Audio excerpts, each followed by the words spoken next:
Even panicans know trade negotiations take time. And so far, America loves what it's seeing. The right direction number has been the sleeper hit. It's been setting records left and right. For the first time in our polling history, a majority of the electorate says the country's headed in the right direction. Absolutely stunning.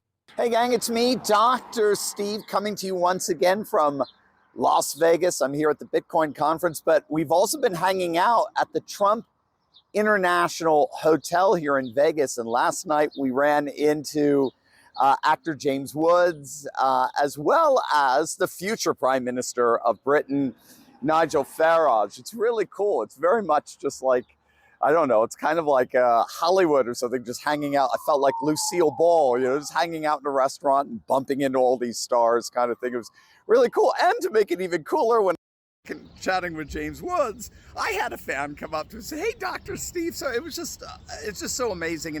And we could not possibly be in higher spirits right now. Everyone is so excited.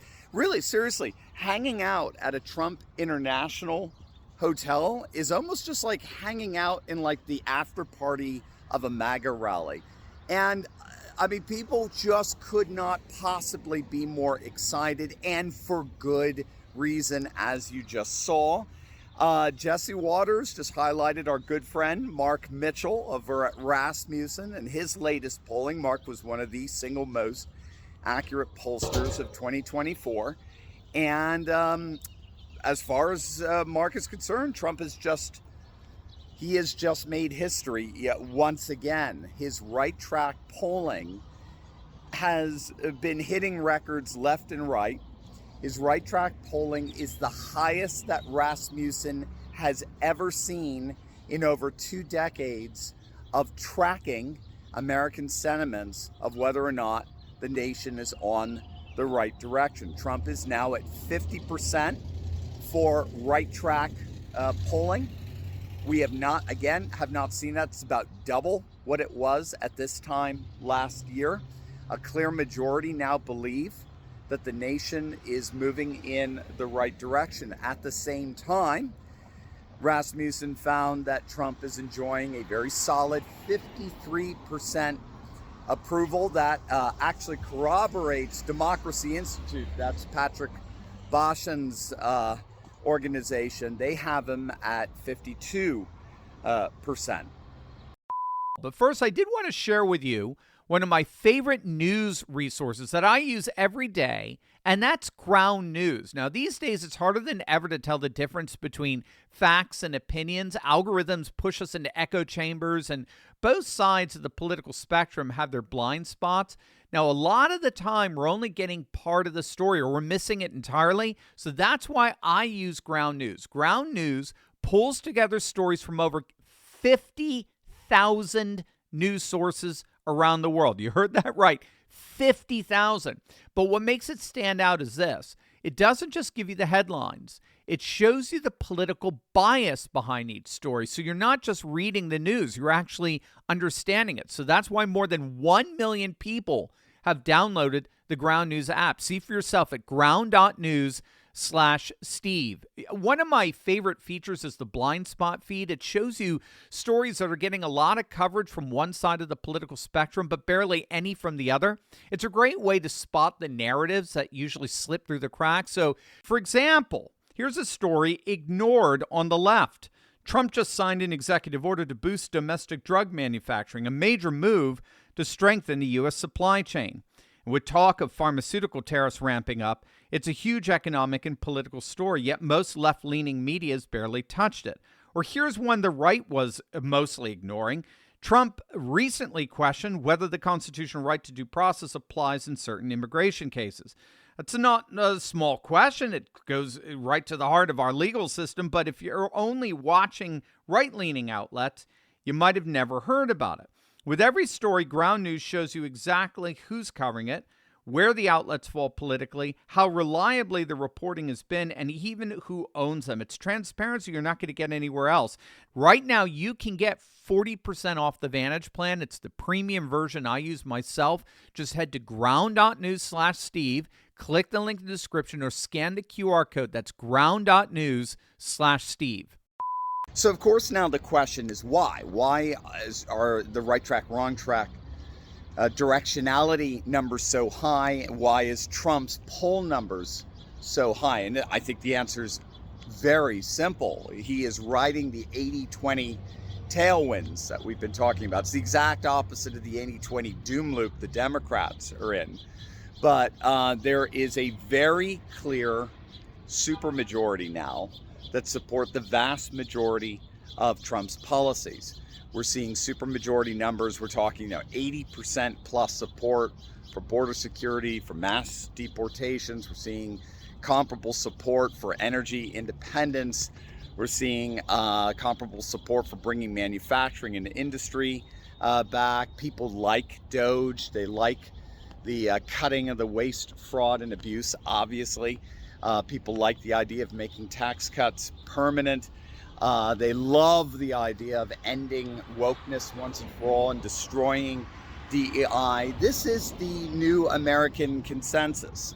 This is the America First consensus that was always there. We originally saw it in some polling that was done back in 2018, a major survey that was done on Americans' attitudes towards certain policies without saying what they were and what politician was putting them forward. And basically what we found is, again, 70-80% of the public supported precisely these kinds of border security, economic security, and cultural security measures. So Trump, in one sense, is really just riding this 80-20 tailwind, as it were, and I think as these policies get implemented, his approval ratings and the right track, wrong track numbers are only going to continue to increase. So these numbers are absolutely huge, and I do believe that they have two overall political effects, a long-term effect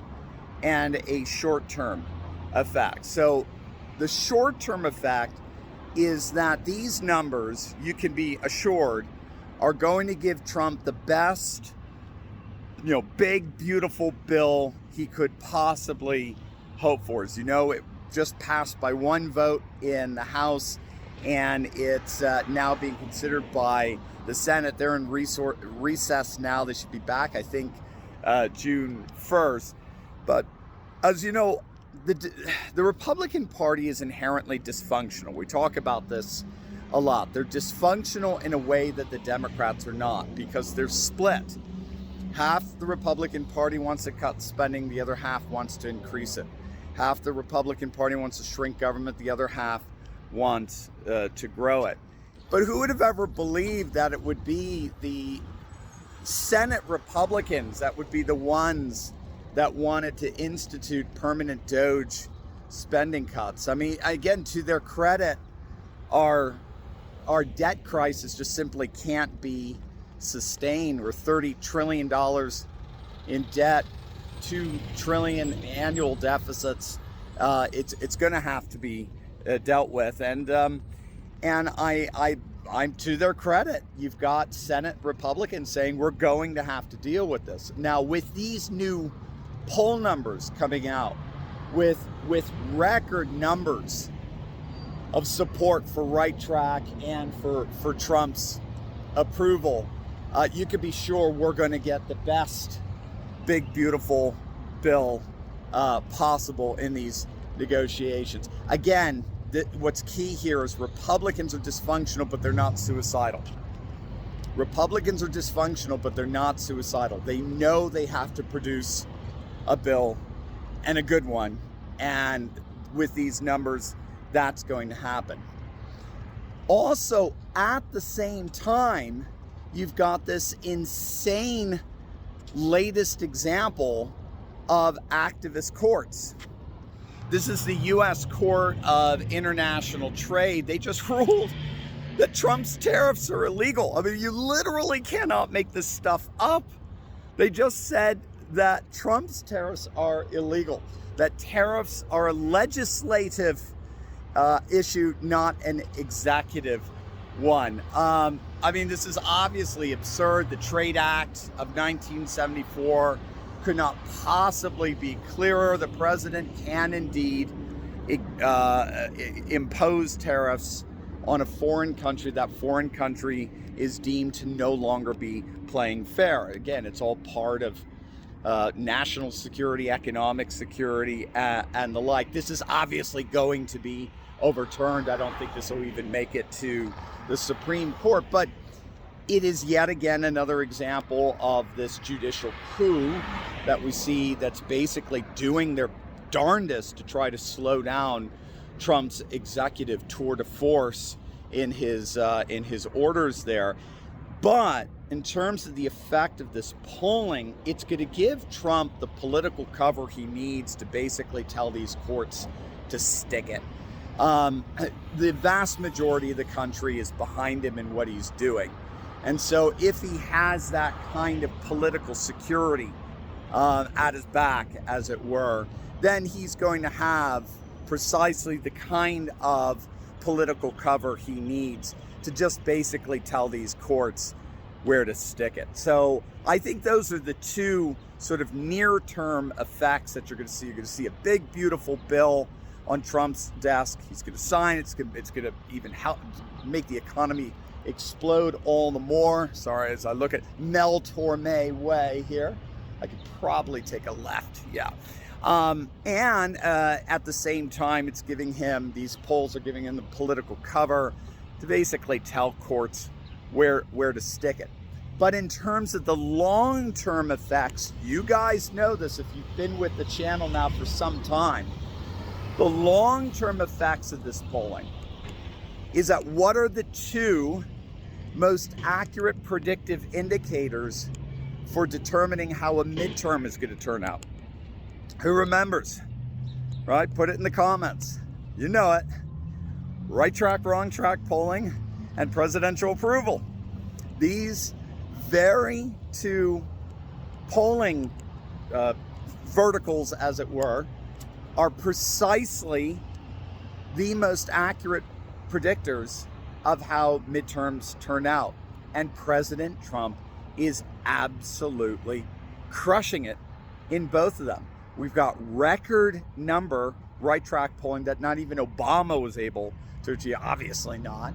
And Trump is a solid mid-50s in a number of the polling outlets that were the most accurate of 2024. Again, pay no attention whatsoever to the propaganda polling given to us by like ABC and Washington Post and Morning Compost and all the like that told us that Kamala was going to win in a landslide. Pay no attention to, they are literally paid propagandists. And so long term here, we're seeing the beginnings of what may indeed be a historic midterm as well. Again, keep in mind, Trump did that in 2018. He was only one of 5 presidents who saw their party gain seats in the Senate in the midterms. So he's already riding high on that in terms of precedent. Now with these numbers, and he would have killed for numbers like this back in Trump 1.0 in his first term, with these new numbers coming out and with the big, beautiful bill getting passed and him signing into law and the tax cuts flourishing and the spending cuts and all kinds of deregulation for small businesses so that we can get a Reagan-like financial flourishing and explosion, unleash the productive energies of the country like never before. And it was speaking of energy costs going down in record rates. If you put all of that together, we are looking at the possibility of one of the most extraordinary upsets, as it were, given the historical precedent in the upcoming midterm. So these numbers are huge, both short-term and long-term. And if Trump delivers, if the Congress, I should say, delivers and gives in that big, beautiful bill, he signs it, and then we start to see an economic might unleashed like never before. These numbers are only going to continue to go up, which means that the Democrats' prospects for returning power look dimmer by the day. God bless. Hey there, Turley Talker. You know what? I'd love to hear from you. That's why I'm launching the Dr. Steve Hotline, where you can call in, leave a question, and maybe even hear your own voice featured on an upcoming episode of the show. Whether it's about the latest political shakeup or cultural trends or how we keep pushing forward in this new conservative age, I want to know what's on your mind. Call me at 717-844-5984. Just leave your question. I'll be checking in every single week to answer as many as I can. Again, that's 717-844-5984. Your chance to be a part of the conversation. One more time, 717-844-5984. Give me a call and let's talk.